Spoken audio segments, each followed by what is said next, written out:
বাংলা আমার, আমি বাঙালি, মহাকালের সন্তান। মুক্তিযুদ্ধের ইতিহাস আমার, পিতা শেখ মুজিবুর রহমান। ৩০ লক্ষ শহীদ আমার, চিরকালের শ্রদ্ধা।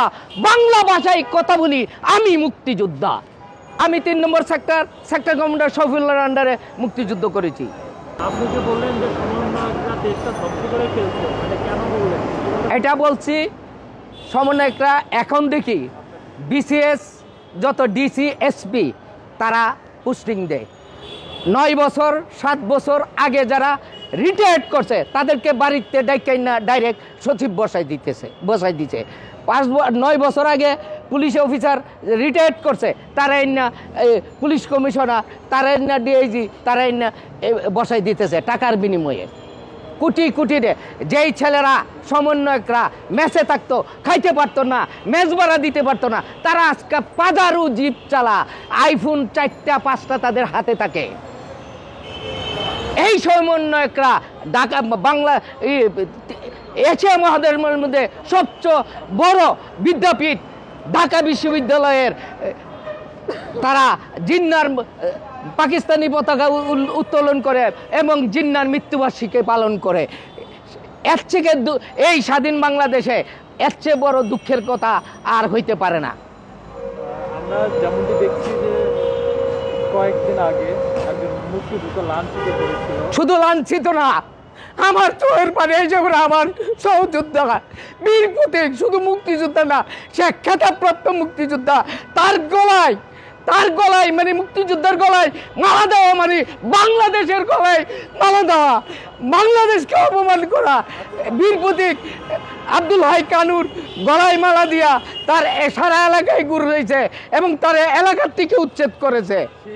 আমরা মুক্তিযোদ্ধারা জীবিত থাকতে এটা মেনে নিতে পারি না। সেই মুক্তিযোদ্ধা যখন অপকর্ম করেছে, মুক্তিযোদ্ধা হয়ে যখন লুটপাট করেছে, তখন আপনারা কোথায় ছিলেন? তখন আপনারা এমন কোনো রেকর্ড নাই আব্দুল হাই কানু, এমন কোনো প্রমাণ আপনি দেখান, একটা প্রমাণ আপনি দেখান আব্দুল হাই কানু কোনখানে লুটপাট করছে, কোনো ইয়া করছে।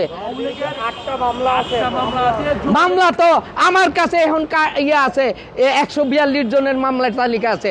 মামলা হয়েছে সিরাজগঞ্জ, ঢাকার 142 জনের আসামি। এই যে নকল উড়াই আনলাম। তৎকালীন সময়ে যুবলীগ নেতাকে হত্যার দায়ে তিনি কারাগারেও গিয়েছিলেন। এখন মামলা তো তখন তিনি তো মুক্তিযোদ্ধা না, মামলা এমন ভাবে হইতেছে, মামলা যেখানে আওয়ামী লীগের আমলের মামলা, তখন আপনি কোথায় ছিলেন? কার নামে মামলা হচ্ছিল? কার নামে? হ্যাঁ, কানুন নামে 8টা মামলা আছে, সেগুলো একটা প্রমাণ আপনি বলতেছেন, আমি শুনতেছি, আমি বলবো আপনি শুনবেন। আমি প্রমাণ দিয়া কথা বলবো, আপনি যে মামলা হয়েছে একটা ডকুমেন্ট দেখান, তার কানুন নামে মামলা। মুখে বললে তো হবে না, সারা বিশ্ব দেখতেছে, এই মিডিয়া সারা বিশ্ব দেখতেছে, সারা বিশ্ব দেখতেছে। আমিও দেখি, আমি সারাদিন এই নেটে থাকি।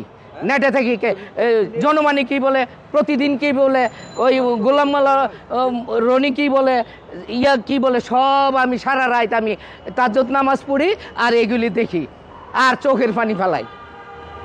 এখন জামাতের তারা করছে, এখন মুক্তিযুদ্ধকে যারা অস্বীকার করে তারা তো এটা করতেই পারে, তাদের জন্য কোনো ব্যাপার না। যেখানে নেই সর্বোচ্চ বিদ্যাপীঠ ঢাকা বিশ্ববিদ্যালয়ে জিন্নার, যেখানে আমরা পরাজিত শক্তি জিন্নার মৃত্যুবার্ষিকী পালন করে এবং পাকিস্তানি পতাকা উড়াইতে পারে, এর চেয়ে দুঃখের বিষয়। আপনারা নতুন প্রজন্ম, আপনারা স্বাধীন বাংলাদেশের সন্তান, আপনাদের বিবেককে প্রশ্ন করেন এটা ঠিক কিনা। ইন্ডিয়া মুক্তিযুদ্ধের সময় আমাদের সর্বোচ্চ সহযোগী ছিল। আমাদের মুক্তিযোদ্ধারা থাকার জায়গা দিছে, 2 কোটি লোকরে খাওয়াইছে, আমাদের ট্রেনিংয়ের ব্যবস্থা করছে, অস্ত্রের ব্যবস্থা করছে এবং মুক্তিযুদ্ধে স্বাধীনতার জন্য তারা প্রায় 17,000 লোক তাদের সৈনিক মারা গেছে এই মুক্তিযুদ্ধ করতে যায়।